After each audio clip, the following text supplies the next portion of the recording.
여섯째 달에 천사 가브리엘이 하나님의 보내심을 받아 갈릴리 나사렛이란 동네에 가서 다윗의 자손 요셉이라 하는 사람과 약혼한 처녀에게 이르니 그 처녀의 이름은 마리아라.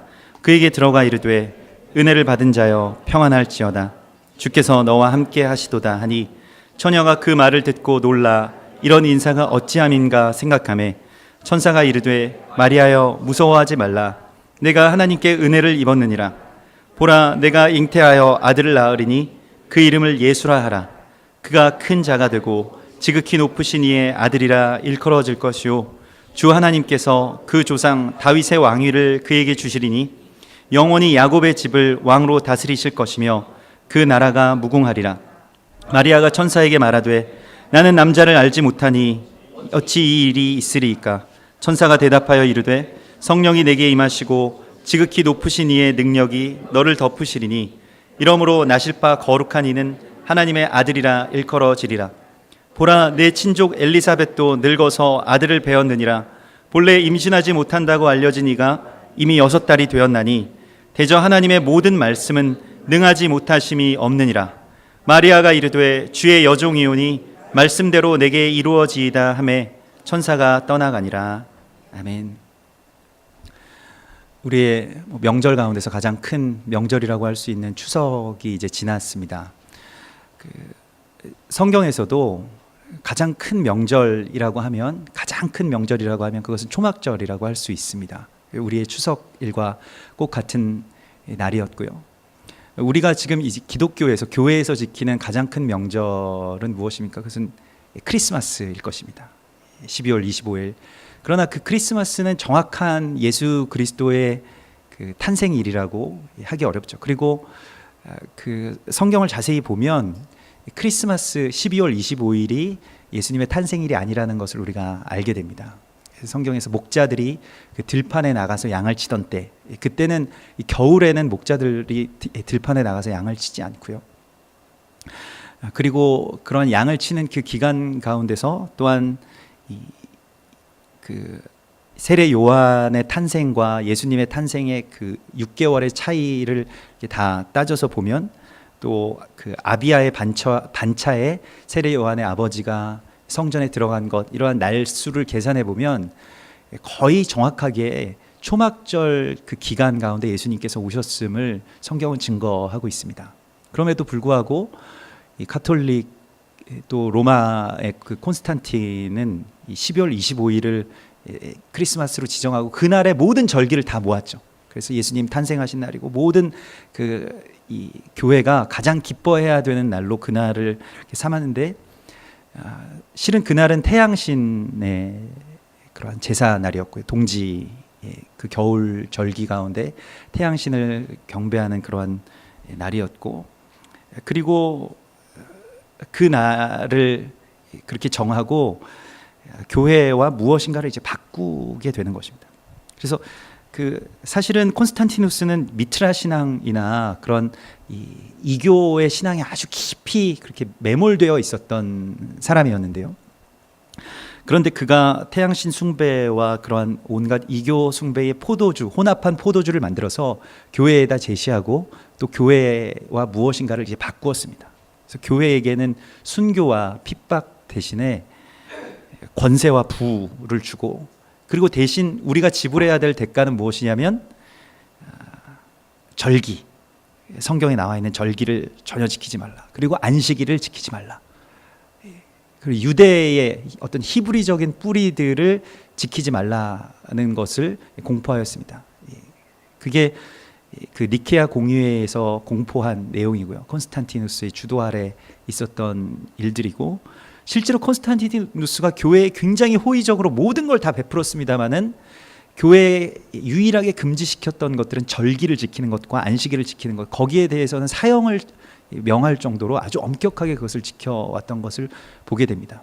그래서 그런 어떤 교환, 그러한 그 이교도의 어떤 그 재단과 이 재단이 이렇게 바뀌어진 것을 우리가 알게 됩니다. 그리고 실제로 교회가 이 크리스마스를 굉장히 주목하면서 크리스마스에 모든 그 힘을 다 쏟고 그때 많은 행사들을 하고 뭐 크리스마스 트리도 아주 높이 세워놓고 이렇게 하는 것들이 사실은 아기 예수에 대한, 예수 그리스도를 아기로만 이렇게 생각하게 하는 그러한 관점들을 우리 가운데 계속 불어넣고 있습니다. 사실은 예수 그리스도는 아기로서 예수 그리스도가 중요한 것이 아니라 심판의 주요, 또 온 세상의 권능의 왕으로서 이 땅 가운데 오실 것을 우리가 기대해야 되는데, 계속 아기, 그리고 아무것도 하지 못하는 아기로 그냥 말구유에 그냥 이렇게 말구유에서 보일락말락하는 그런 아기의 모습으로만 우리 가운데 계속 그것을 제시해야 하고 있죠. 성탄에 대하여서 우리가 주목해야 되는 것은, 성경이 우리 가운데 말씀하시는 것은 오실 예수 그리스도에 대해서, 또한 우리 가운데 말씀으로 임하신 예수 그리스도에 대해서 주목하라고 말씀하고 있습니다. 그럼 우리는 어떻게 이제 크리스마스를 지켜야 할까요? 크리스마스가 이 초막절의 인근이라는 것을, 초막절 그 기간 가운데 예수 그리스도께서 오셨다라고 하는 것에 대해서 우리가 지켜야 할 것은, 아직 우리가 지금 이 시즌에 다시 트리를 놓아야 할까요? 아니면 캐롤을 불러야 할까요? 사실은 성탄이라고 하는 것도 결국 우리가 어떤 오신 예수 그리스도에 대한 감사보다는 어떤 우리의 분위기, 또 따뜻함, 위로, 이런 것들로 예수 그리스도를 그렇게 아기로 만들려고 하는 생각들을 아주 강하게 가지고 있고, 낭만, 크리스마스 하면 생각나는 것이 예수님이 아니고, 결혼할 사람을 만나야 되는데, 남자친구가 생겨야 되는데, 여자친구가 생겨야 되는데, 이런 생각들을 크리스마스 하면 더 먼저 떠오르게 했다는 것입니다. 이것이 또한 우리의 어떠한 이교의 재단, 또 그런 우상의 재단과 같이 되어버린 것이죠. 그래서 괜히 크리스마스에 혼자 있으면 너무 처량한 것 같고 외로운 것 같고 그렇게 생각합니다만은, 예수님 그렇게 오셨습니다. 만약에 크리스마스를 정말로 맞이한다고 한다면 그렇게 온전하게, 외롭게, 또 괴롭게, 그리고 정말로 주님 바라보면서 그렇게 우리가 지내야 할 것이죠. 예수님의 나심, 예수님의 처음 오심은 그렇게 낭만적이지가 않았습니다. 그것은 투쟁이었고, 그것은 엄청난 헌신과 희생으로 말미암은 것이었습니다. 우리가 정말로 주님의 오심에 대해서 감사하고, 또 그 오심의 의미에 대해서 생각한다면, 주님이 다시 오실 것에 대한 기대를 가지고 목동들과 같이 그 초막절에 그 주님을 바라보면서, 또 주님의 거룩한 장막, 이 장막에 예물을 드리는 곳으로 나아갔던 목동들과 같이 우리가 나아가야 할 것입니다. 그래서 초막절, 그리고 예수님이 오신 곳을 마국간이라고도 말하는데, 이 초막을 창세기에 보면 우릿간이라고도 이야기합니다. 그래서 그것이 예수님의 오신 그 마국간과 연관이 있음을 우리가 알게 되는데요. 말씀이 육신이 되셔서 우리 가운데 임하셨을 때 그것은 주님의 장막이 되었고, 그것이 우리의 첫 시작이 되는 것입니다. 오늘 예수님의 시작, 또 우리의 모든 시작은 바로 말씀으로부터 시작됩니다. 말씀이 들리는 것에서부터. 그래서 모든 복음은 말씀을 듣는 것에서부터 시작이 됩니다. 그래서 우리가 계속 이번 한 달간 계속 말씀을 우리가 듣고, 또한 말씀의 음성 가운데 우리가 깨닫든 깨닫지 못하든, 우리가 순종하든 순종하지 못하든 그 말씀 안에 머물자. 이것이 장막절의 의미이고, 또 그 초막 가운데로 우리가 나아가는 것의 의미입니다. 물론 이해할 수 없을 것입니다. 그리고 깨달을 수도 없을 것입니다. 처음에 모든 시작들은 그렇게, 성경의 위대한 시작들은 그렇게 시작됩니다. 오늘 마리아라고 하는 한 비천한 이 자매에게 천사 가브리엘이 찾아옵니다. 가브리엘은 천사장이라고도 일컬어지고, 또한 하나님의 전령, 또 보내심을 받은 그러한 천사였습니다. 그런데 마리아라고 하는 이 비천한 이 자매는 자신의 삶의 그 이름 그대로, 이 이름이 이제 이 미리암에서 온 것이거든요. 이 구약의 이 모세의 누이였던 미리암에서 온 것인데, 미리암의 뜻은 쓰다라고 하는 뜻을 가지고 있습니다. 정말로 인생이 썼어요. 그래서 미리암은 마라라고 하는 히브리어에서 온 것이고, 이것은 쓰다라고 하는 의미를 가지고 있습니다. 인생의 그 쓴 맛을 봐야지 세상을 안다, 이렇게 이야기합니다만은, 마리아의 인생은 굉장히 쓴 인생이었습니다. 그의 물은 마라의 쓴 물처럼, 그렇게 쓴 물로 늘 그에게 가난과 또한 비천함이 계속해서 따라붙었죠. 그는 정혼한 남자가 있습니다만은 그 정혼한 남자는 목수였습니다. 목수라고 하는 그 직업은 그 당시의 모든 직업군 중에서 가장 그 아래, 그런 가장 이렇게 가난하고 극빈한 사람들이 행하는 일이었습니다. 왜냐하면 땅을 갖지 못한 자들이 갖는 직업이었기 때문에 그렇습니다. 그러니까 이 고아와 과부가 왜 불쌍한가 하면 이 히브리인들 가운데서 고아와 과부가 불쌍한 이유는 땅이 없기 때문이거든요. 상속받은 땅이 없고 경작할 땅이 없는 자들. 그러니까 먹을 것이 항상 없는 거예요.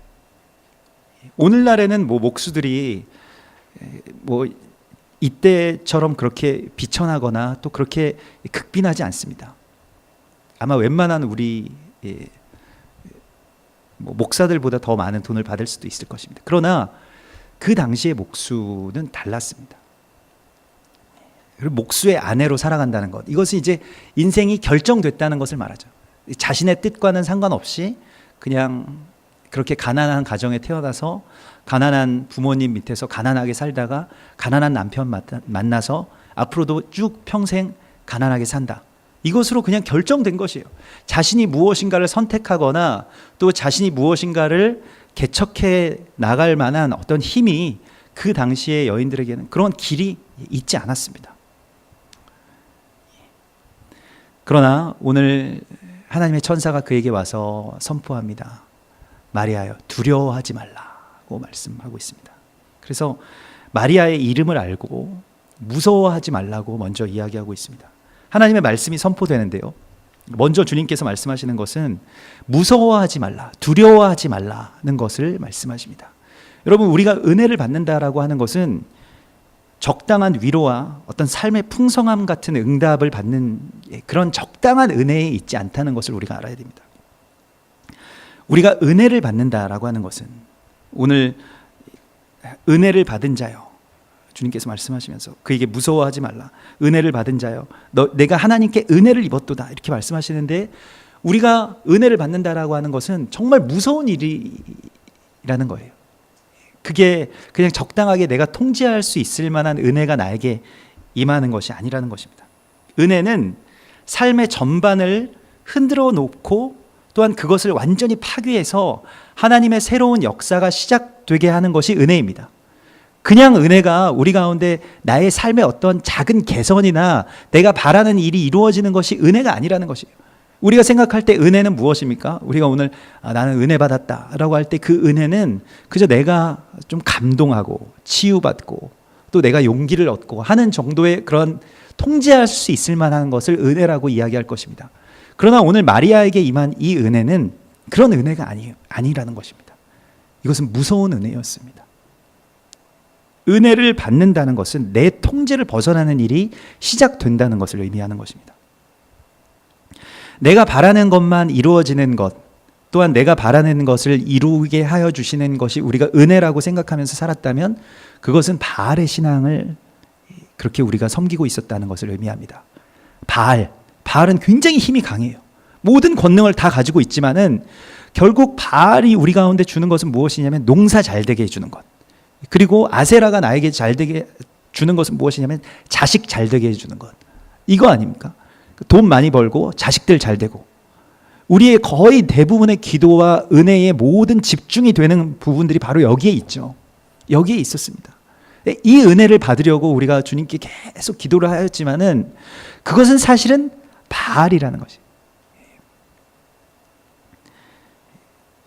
우리가 인정할 수 없는 일이지만, 내가 바알을 섬겨왔다는 것을 인정할 수 없지만은, 그러나 내가 바랄 수 있는 것, 나의 욕망에서 기인하는 어떤 기도, 이런 것이 이루어지는 것이 은혜라고 한다면 그것은 바알의 신앙이라는 것입니다.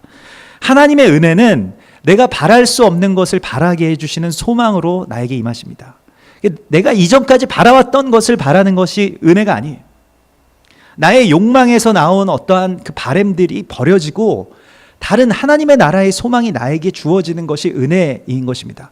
그래서 오늘 천사 가브리엘은 마리아에게 무서워하지 말라고 이야기합니다. 마리아에게 어떤 바램이 있었다면 목수 요셉이 부디 열심히 일감이 많이 들어와서 이 약혼을 하고 나서는 집을 구해야 되거든요. 그러니까 그 요셉이 어떻게든 이 나사렛이라고 하는 가난한 마을에 살지만은 그래도 어떻게든 1년 동안 일감을 많이 모아서 집을 그래도 빨리 마련해서 왔으면 좋겠다라고 하는 이런 소박한 바람들이 있었을 것입니다. 그런데 오늘 주님께서 가브리엘을 통해서 말씀하신 것은 자신이 바라는, 마리아가 바라는 일을 훨씬 넘어서는 완전히 다른 일을 주님께서 말씀하시는 것입니다. 여러분, 이 은혜가 우리 가운데 임하신다고 주님께서 말씀하십니다. 내가 바라지 못한 그 은혜, 내가 바랄 수 없는 그 소망, 그것을 우리 가운데 오늘 주실 것입니다. 그것을 우리에게 주시기를 주님께서는 원하고 계시는 것입니다. 그 은혜는 결혼도 안 한 처녀가 아이를 갖는 일과 같은 것입니다. 단적으로 성경에서 오늘 우리에게 말씀하시는 것은 결혼을 안 했는데 아이를 갖는다. 이거 뭘 의미하는 것입니까? 세상에서 비난, 정죄, 버려짐, 그리고 이상한 사람으로 취급받는 것, 자신의 공동체에서 완전히 버림을 받는 일, 많은 두려움들이 여기에 존재하는 것이죠. 결혼도 안 한 처녀가 아이를 갖는 것과 같은 일을 주님께서 우리 가운데 행하시겠다고 말씀하시는 것입니다. 이것이 은혜입니다. 여러분, 이 은혜가 우리 모두에게 임하실 것입니다. 여러분, 받기를 원하십니까? 이 은혜를. 이게 은혜라면 이건 정말 두려운 은혜예요. 여러분, 예수 믿는다는 것은 결코 가벼운 것이 아닙니다. 그렇게 캐주얼한 것이 아니에요. 예수 믿는다는 것은 내 삶의 어떤 일부분이 아닌 것입니다. 내가 통제할 수 있고 그냥 주일날 잠깐 1시간 앉아있다가 오면 되는 그러한 삶을 주님께서 원하시는 것이 아니라는 것입니다. 은혜는 굉장히 무겁고도 두려운 것입니다. 부르심을 받는다라고 하는 것은 이러한 것입니다. 우리는 이 은혜 가운데로 들어가기를 싫어하죠. 사람의 뇌가 이게 2개가 있잖아요. 2개가 있어서 두개골이라고 이야기합니다. 실제로 이 학명 자체가 2개가 있어서 두개골이에요. 뇌가 좌뇌가 있고 우뇌가 있지 않습니까?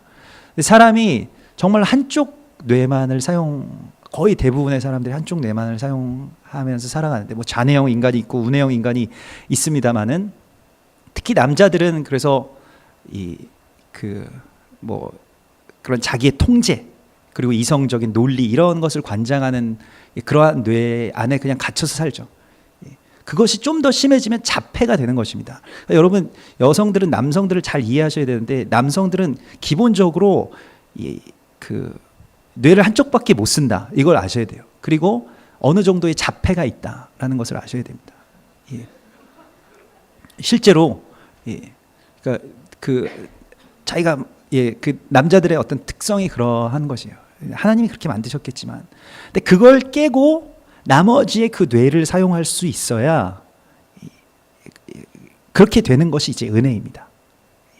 그러니까 나의 어떤 통제, 내가 이렇게 생각하고 내가 믿고 내가 보이는 것들이 전부인데 라고 생각하면서 계속 평생을 그냥 살아가다가 그냥 죽어요. 그런데 그래서 보통 이렇게 믿음의 사람들을 보면, 오늘 마리아와 같이 여성들이 좀 더 많은 것으로 우리가 보게 됩니다. 교회에서도 보면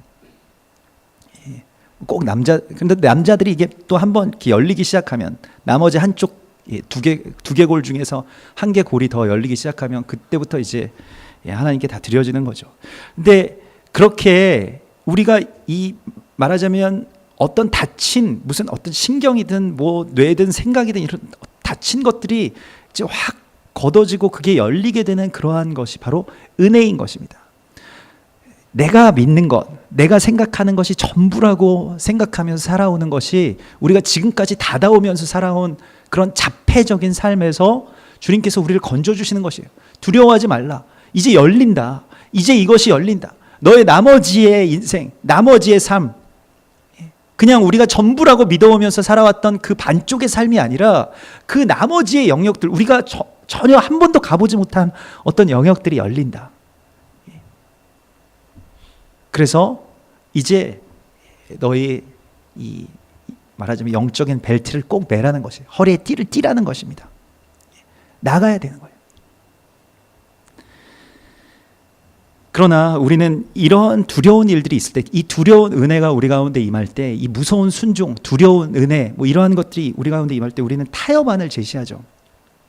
제가 마리아였으면 주님 몇 달만 기다려 주시면 요셉이라고 하는 남자와 이제 결혼을 하는데 그때 뭐 아이를 가지면 안 되겠습니까? 그 정도의 타협안은 주님께서도 이해해 주시지 않겠습니까? 뭐 다 좋고 사람들에게서도 버림받지 않고 내가 정말 이때까지 살아온 나의 그래도 이 여자로서의 인생도 타격을 받지 않고 이게 얼마나 좋겠습니까? 하나님도 저를 좀 불쌍히 여겨주십시오. 이렇게 주님께 타협안을 제시할 것 같아요. 또 결혼하고 처음 난 아들을 드리면 안 될까요? 뭐 똑같은 아들이라면 그냥 그 아들 드리면 안 될까요? 이렇게 하는데 그러한 모든 어떤 타협들이 성령으로 말미암아 이루어지는 일들을 제한하게 됩니다. 순종은 타협을 전제로 하지 않습니다. 모든 순종은 그러한 작은 타협이라도 우리 가운데 전제하지 않습니다. 하나님께서 엄청난 소식을 지금 전하고 있어요. 다윗의 왕국, 그리고 이 야곱의 아들들의 모든 나라를, 이 야곱의 지파를 다 다스린 이스라엘의 지파, 그리고 다윗의 왕국, 영원한 하나님의 나라를 그가 다스리게 될 것이다 라고 이야기하는데, 마리아는 굉장히 현실적인 문제를 여기에서 그 천사에게 이야기합니다. 처녀가 어떻게 아이를 낳을 수가 있겠습니까? 나를 결혼도 하지 않았는데 어떻게 아이를 낳을 수 있겠습니까? 이게 현실이죠. 보통 우리가 이 언약에 대한 우리의 반응이 이러한데요. 엄청난 언약들이 선포되잖아요. 하나님의 나라, 그 의, 그리고 이 나라의 회복, 뭐 북한을 위한 기도, 뭐 일본을 위한 중보, 이스라엘을 위한 회복, 이러한 엄청난 말씀들이 선포되는데 실제로 그 말씀들이 우리 가운데 잘 와닿지 않는다는 것을 저도 잘 알고 있습니다. 어떨 때는 벽에 부딪힌 것 같죠. 우리가 우리의 삶의 문제들이 훨씬 더 큰데 또 그 문제들보다 더 큰 뭐 굉장한 일들이 있다고 하면 너무 골치가 아픈 거예요. 거기까지 나아가고 싶지 않은 것입니다. 언약에 대한 우리의 반응이 꼭 마리아의 반응과 꼭 같습니다. 나의 현실의 문제가 이 언약의 큰 약속보다 훨씬 더 큰 거예요. 뭐 내가 그런 일을 할 수 있겠습니까? 어떻게 우리가 그런 일을 할 수 있겠습니까? 나는 그런 일을 할 만한 사람도 못 되고 나는 그냥 이런 한계를 가지고 있는 사람일 뿐입니다 라는 것을 주님께 고백하면서 이제껏 살아왔습니다.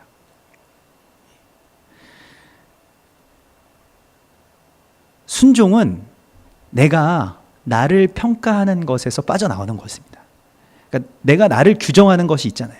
그리고 순종은 다른 사람들이 나를 규정하는 것에서 빠져나오는 것입니다. 그 결박들이 풀어지는 것이 순종이고 그것이 새로운 장막 가운데 들어가는 것이고 그것이 창조인 것입니다. 나에 대한 규정은 무엇으로 이루어집니까? 나에 대한 규정. 여러분 나를 어떻게 생각하십니까? 자기 자신을 어떻게 생각하세요? 대부분의 경우는 사람들이 나를 어떻게 생각하느냐에 다 매여 있어요. 아니라고 생각하면서 살아가지만은 대부분은 다 사람들 앞에서 가면을 쓰면서 살아갑니다. 그래서 예수님께서 말씀하신 거 바리새인과 사두개인들의 외식을 주의하라고 말씀하시는데 그 외식, 그 누룩이 무엇이냐면 가면. 성경 그 헬라어로는 그것을 가면이라고 이야기하는데 바리새인과 사두개인들의 가면을 주의하라. 그걸 우리 가운데 계속 세상이 제시한다는 것이에요. 사람들에게 어떻게 하면 잘 보일까?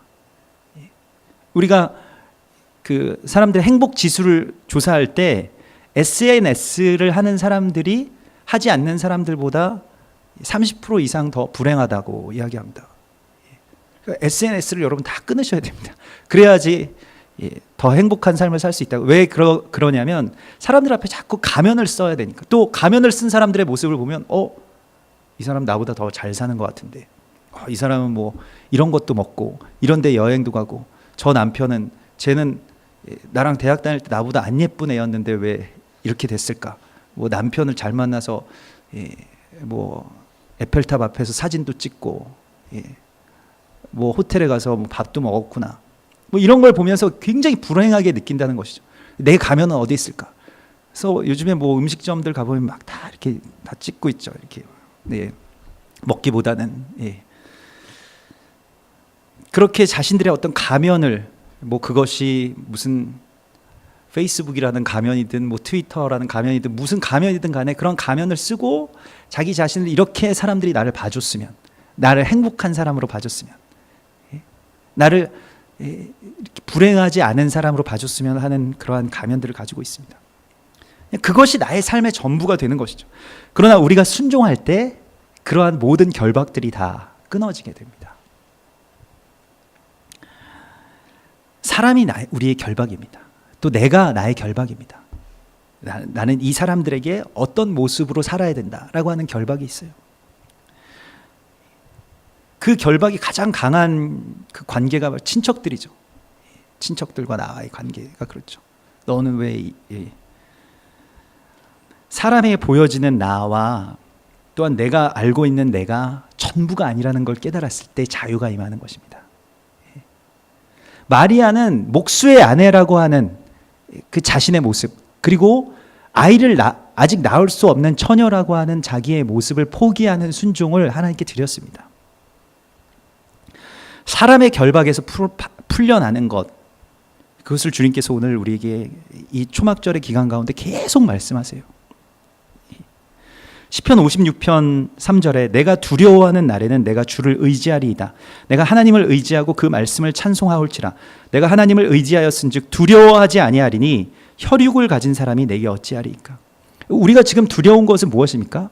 내가 지금 두려운 것, 여러분들이 두려워하는 것을 잘 한번 이렇게 써서 생각해 보세요. 내가 지금 두려운 것, 사람들에게 어떻게 보이는 것, 이런 것들을 다 지우고 다시 한번 체크해 보십시오.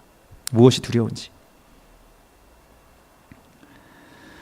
우리가 순종할 때, 내가 하나님께 나 자신을 드릴 때, 내가 나 자신에 대해서 규정하고 생각해 왔던 것들이 무너지게 됩니다.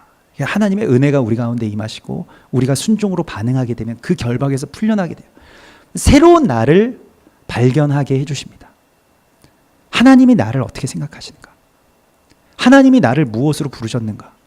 지금 내 직업, 내 처지, 나의 상황, 나의 성별, 나의 상태, 이런 걸 다 떠나서 하나님은 나를 지금 어떻게 바라보고 계시는가? 그게 진리입니다.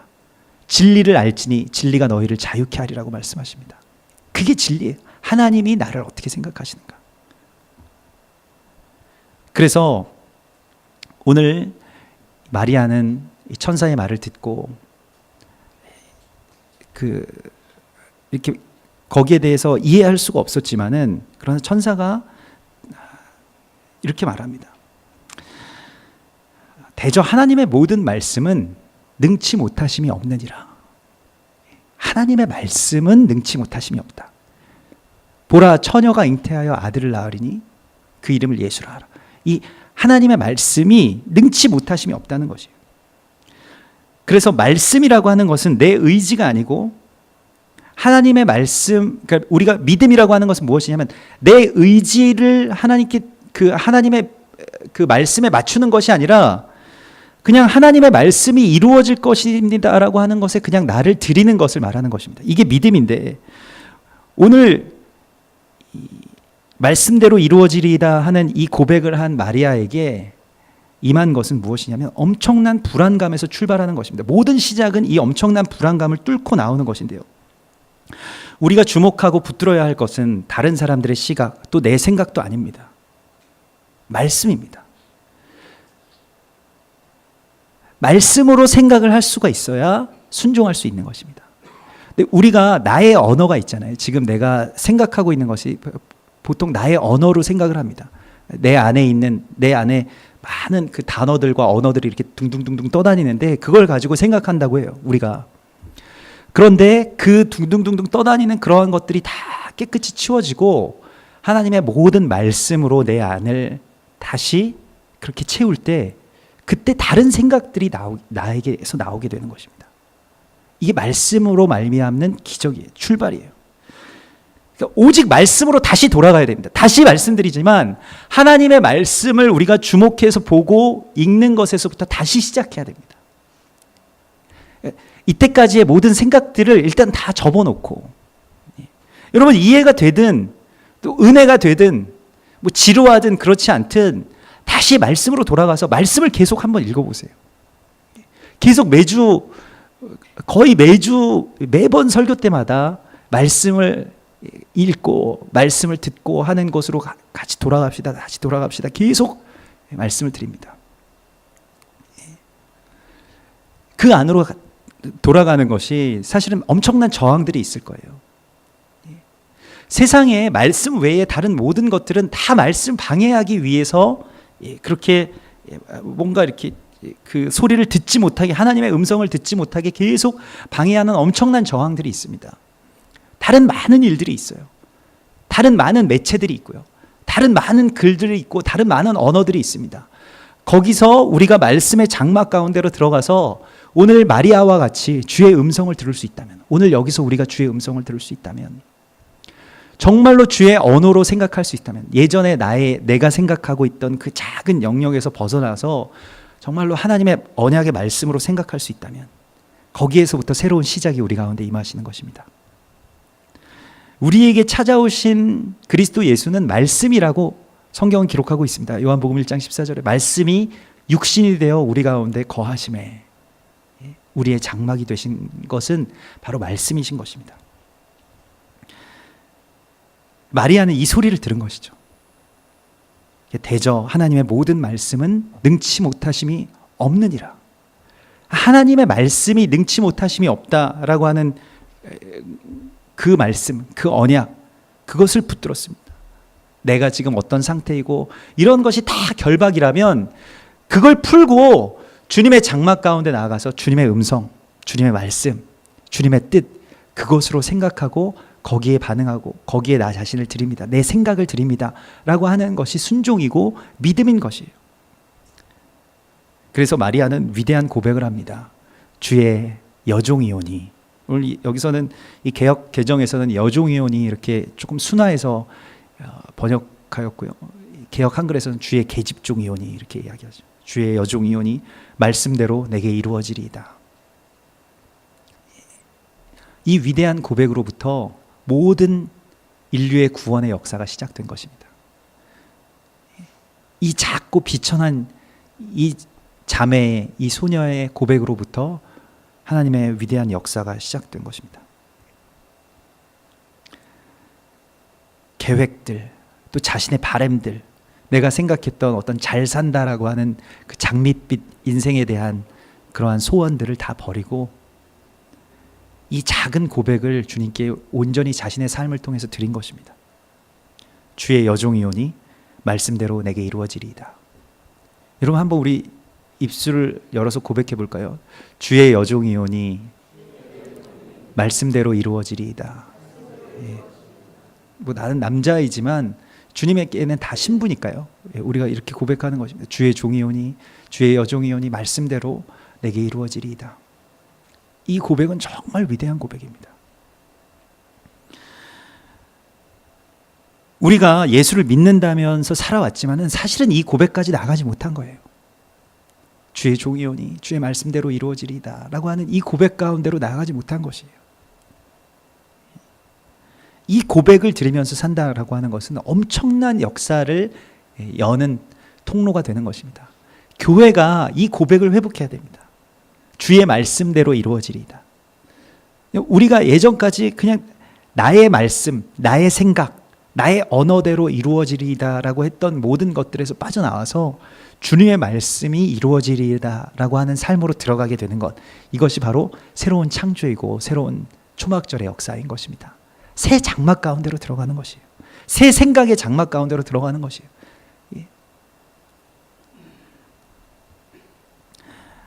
그리고 마리아는 이 고백을 한 이후에 이 고백을 확증하기 위해서 누군가를 찾아갑니다. 그는 세례 요한의 어머니인 엘리사벳이었습니다. 엘리사벳이 마리아를 보는 순간 축복합니다. 믿은 여자에게 복이 있도다.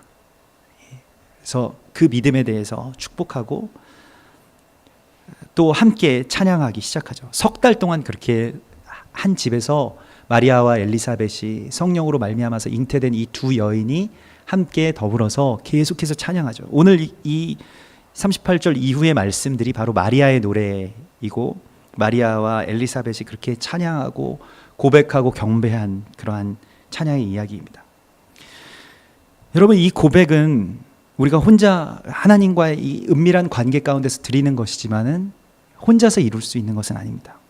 하나님의 은혜의 역사는 성령의 사람들과의 연합을 통해서 이루어집니다. 이것이 교회입니다. 교회는 마치 엘리사벳과 마리아와의 연합과 같이 정말로 불안하고 또 자신의 어떠한 삶들을 송두리째 하나님께 다 드린, 나 자신을 완전하게 하나님께 온전하게 드린 자들의 연합을 통해서, 찬양을 통해서 일어나는 것입니다. 주께서 하신 말씀이 반드시 이루어지리라고 믿은 그 여자에게 복이 있도다. 불안과 두려움과 또한 허망함을 찬송과 경배와 춤으로 올려드린 이 여인들의 모임이 바로 교회의 시작이었습니다. 우리 모두는 너무나도 불안하죠. 우리 교회도 마찬가지입니다. 우리의 본 모습과 또 우리의 능력의 한계와는 너무 큰 언약과 너무 큰 약속들이 우리 가운데 주어졌기 때문입니다. 두 가지 선택을 할 수 있는데요. 한 가지는 언약을 거부하면서 살아가는 것입니다. 그냥 외면하면서 살아가는 것이죠. 나는 그럴 만한 사람이 못 되고 우리 교회는 그러한 일을 할 만한 감당이 되지 않습니다 라고 살아가는 것입니다. 내 통제 안에 그냥 우리가 받을 만한 은혜만 주십시오 라고 하는 바알의 신앙 가운데로 돌아가는 것입니다. 그러나 그것은 하나님은 아닙니다. 말씀의 언약이 내게 이루어질 것을 믿는 사람들은 찬양합니다. 감당할 수 없어서, 이룰 수 없지만 경배합니다. 그 언약이 우리 가운데서 성취될 수 있는 어떤 방법을 우리가 알지 못하지만 우리는 모여서 주님을 예배합니다. 무엇을 하나님께서 이루실지, 그것이 예수 그리스도의 다시 오시는 그 일에 대해서 우리가 이 일이 어떻게 이루어지고, 처녀가 아이를 갖는 것과 같이 이러한 일들이 이렇게 한계가 있고 또 이렇게 비천하고 또 이렇게 가난한 우리들을 통해서 이루어지리라는 것을 우리가 기대할 수 없지만은, 그러나 우리는 소망하고 찬송할 것입니다. 마리아와 같이 우리가 이 노래를 부르고 주의 종이오니 주의 말씀대로 이루어지리이다, 우리가 이렇게 고백할 때 그것이 우리에게 주신 가장 큰 복이 되고, 그것이 이 세상의 가장 비천한 여인, 또 가장 무명한 어떤 한 여자와 같은 그러한 우리들, 또 그러한 교회를 통해서 이루어 가실 하나님의 놀라운 시간, 하나님의 놀라운 역사의 구속의 문을 여는 열쇠가 될 것이라고 말씀하십니다. 믿은 그 여자에게 복이 있도다. 주께서 우리 가운데 말씀하십니다. 같이 기도하겠습니다.